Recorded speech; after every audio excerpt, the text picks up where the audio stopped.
সজনে শাক এইভাবে রান্না করলে এক থালা ভাত নিমিষে শেষ করে ফেলবেন। শাক যে খায় না সেও কিন্তু এইভাবে রান্না করলে চেটে পুচে খেয়ে নেবে। নমস্কার বন্ধুরা, অমৃতা অ্যান্ড কুকিং চ্যানেলে সবাইকে স্বাগত জানিয়ে আবারও হাজির হয়েছি। তো যে সকল বন্ধুরা ইউটিউব চ্যানেল থেকে দেখছেন তারা প্লিজ চ্যানেলটাকে সাবস্ক্রাইব করে আমার পাশে থাকবেন, আর যারা ফেসবুক থেকে দেখছেন তারা পেজটাকে ফলো করে রাখবেন, লাইক দিয়ে ভিডিওটি দেখা শুরু করবেন। তো চলো রেসিপিটি শেয়ার করা যাক। হ্যাঁ দেখুন বন্ধুরা, এনেছি সজনে শাক। তো সজনে শাকটা আমি পেরে নিয়ে চলে এলাম গাছ থেকে। তো সজনে শাকটা আমি এরপরে বেছে নিচ্ছি খুব ভালো করে। তো সজনে শাক তো আমরা সবাই বাছতে পারি, তো এইভাবে খুব ভালো করে আমি বেছে নিচ্ছি। তো শাকগুলোকে কিন্তু একটু ছোট ছোট করে নেব, কারণ এগুলো কিন্তু এইভাবে হালকা করে নিলেই খুব ভালো করে কিন্তু বাছানো যায়। তো এইভাবে খুব সুন্দর করে আমি বেছে নিচ্ছি সজনে শাকগুলোকে।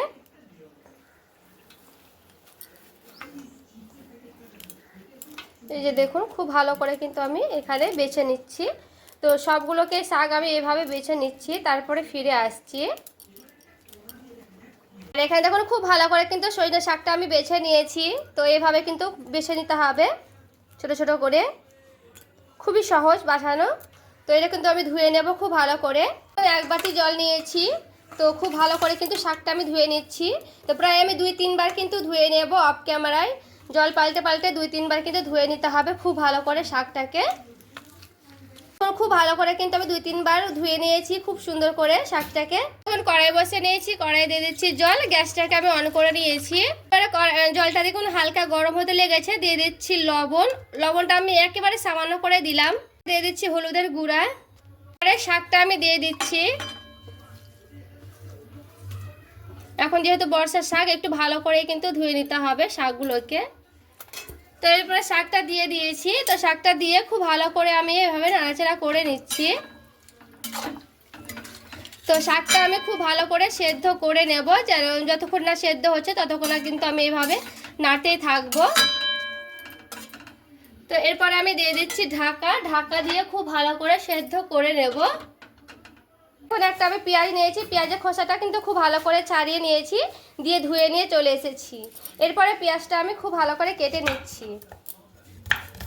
এখানে মিহি মিহি করে পেঁয়াজটা আমি কেটে নেব। তো এইভাবে কেটে নিলে কিন্তু হয়ে যাবে। তো এখানে আমি একটাই পেঁয়াজ দিচ্ছি, কারণ একটা পেঁয়াজ দিলে কিন্তু হয়ে যাবে। দেখুন নিয়েছি কটা রসুন। তো রসুনের খোসাটা একটু ভালো করে ছাড়িয়ে নেব, ধুয়েও নিয়েছি খুব ভালো করে রসুনগুলোকে। তো এইভাবে কিন্তু খুব ভালো করে আমি খোসাটা হালকা করে ছিলে নিচ্ছি। দেখুন এইভাবে হালকা করে থ্যাতো দিয়ে দিচ্ছি, মানে থ্যাতো করে নেব নোড়াতে করে। তো হালকা করে এইভাবে মানে থ্যাতো করে নিলে ভালো হবে রসুনগুলো। থ্যাতো না করলে কিন্তু তেলে ছিটে ছিটে যাবে। তো খুব ভালো করে কিন্তু আমার থ্যাতো করানো হয়ে গেছে।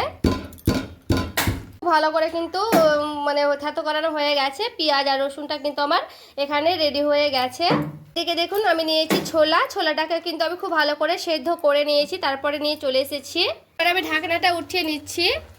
আর দেখুন কত সুন্দর কিন্তু ফুটে গেছে। এইভাবে কিন্তু খুব ভালো করে ফুটিয়ে নিতে হবে। তো আমি কিন্তু জলটাকে খুব ভালো করে শুকনো শুকনো করে নেব এইভাবে ফুটতে ফুটতে। আর দেখুন জলটা কিন্তু টেনে টেনে যাবে যখন সেদ্ধ হবে শাকটা, পুরোপুরিভাবে কিন্তু মানে জলটাও টেনে টেনে যাবে। এখন কিন্তু শাকটা সেদ্ধ হয়নি, আরও কিন্তু সেদ্ধ হতে হবে। তো আবারও একটু নাড়াচাড়া করে নিয়ে আমি ঢাকা দিয়ে দিচ্ছি। এখানে শাকটা কিন্তু পুরোপুরিভাবে আমার সেদ্ধ করা লাগবে। দেখুন আবার আমি শাকটা ঢাকনাটা উঠিয়ে নিলাম। আর এখানে দেখুন কতটা জল শুকনো শুকনো হয়ে এসেছে, দেখে বুঝতেই পারছেন। এইভাবে কিন্তু আর একটু আমি সেদ্ধ করে নেব। তো এখানে আমি দেখতে হবে যে শাকটা পুরোপুরি সেদ্ধ হয়েছে কিনা। দেখুন আর একটু কিন্তু হবে। তো এখানে আমি পুরোপুরিভাবে সেদ্ধ করে নিচ্ছি শাকটাকে। আর দেখুন জলটা কিন্তু খুবই শুকনো শুকনো হয়ে এসেছে বন্ধুরা, দেখে বুঝতেই পারছেন। আর শাকটাও কিন্তু আমার খুব ভালো করে সেদ্ধ হয়ে গেছে। তো এরপর আমি শাকটা নামিয়ে নিচ্ছি, তারপরে ফিরে আসছি। কড়াইটা পরিষ্কার করে নিয়ে চলে এসেছি। এরপরে দিয়ে দিচ্ছি কড়াইয়ে সরিষার তেল। এরপরে দেখুন দিয়ে দিচ্ছি সেই পেঁয়াজ কুচিটা। এরপরে দিয়ে দেবো সেই রসুন কুচিটা। এরপরে পেঁয়াজ আর রসুনটা খুব ভালো করে লাল লাল করে কিন্তু ভেজে নিতে হবে। এখানে পেঁয়াজ আর রসুনটা খুব ভালো করে ভেজে নিচ্ছি। দেখুন দিয়ে দিচ্ছি কালো জিরে। এরপরে কালো জিরেটা দিয়ে খুব ভালো করে এইভাবে নাড়াচাড়া করে নিচ্ছি। আর এখানে কিন্তু খুব ভালো করে পেঁয়াজটাকে ভেজে নিতে হবে। দেখুন ব্রাউন কালার করে ভেজে নিতে হবে। দেখো সেই ছোলাটা আমার সেদ্ধ করা ছোলাটা কিন্তু আমি দিয়ে দিচ্ছি। তো ছোলাটা দিয়ে হালকা করে এইভাবে নাড়াচাড়া করে নিচ্ছি। এখানে ছোলাটাকে একটু ভেজেও নেব এইভাবে পেঁয়াজের সঙ্গে। পরে দিয়ে দিচ্ছি সামান্য করে হলুদের গুঁড়া, দিয়ে দিচ্ছি একেবারে সামান্য করে লবণ। খুব ভালো করে নাড়াচাড়া করে নিচ্ছি লবণ আর হলুদটাকে দিয়ে। তো লবণটা কিন্তু একেবারে সামান্য করে দিতে হবে, যেহেতু আমি আগে দিয়েছি তার জন্য, নাহলে কিন্তু লবণ বেশি হয়ে যাবে শাকে, তখন ভালো লাগবে না। তো এখানে কিন্তু পেঁয়াজটা আমার খুব ভালো করে লালচে লালচে করে ভাজানো হয়ে গেছে। দিয়ে দিচ্ছি শাকগুলোকে।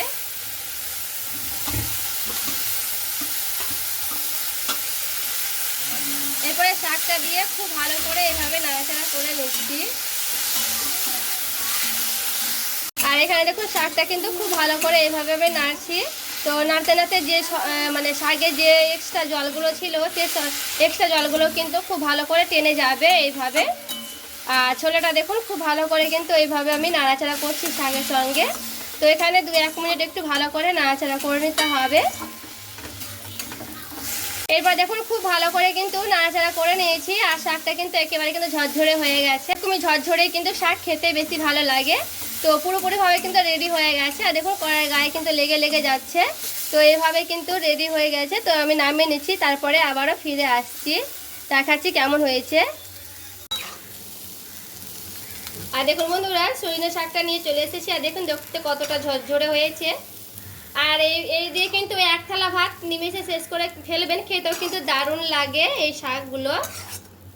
গরম ভাতের সঙ্গে সজনে শাকের এই রেসিপি থাকলে আর কিছুই লাগবে না। 1 থালা ভাত কিন্তু নিমেষে শেষ করে ফেলবেন, খেতে কিন্তু দুর্দান্ত লাগে। তো আজকের রেসিপি কেমন হয়েছে বন্ধুরা অবশ্যই আমাকে কমেন্ট করে জানাবেন। দেখুন কতটা সুন্দর সেদ্ধ হয়েছে। দেখুন শাকগুলো কিন্তু খুবই সুন্দর সেদ্ধ হয়েছে। তো সবাই ভালো থাকবেন, সুস্থ থাকবেন। দেখা হচ্ছে আরও একটি রেসিপির সঙ্গে।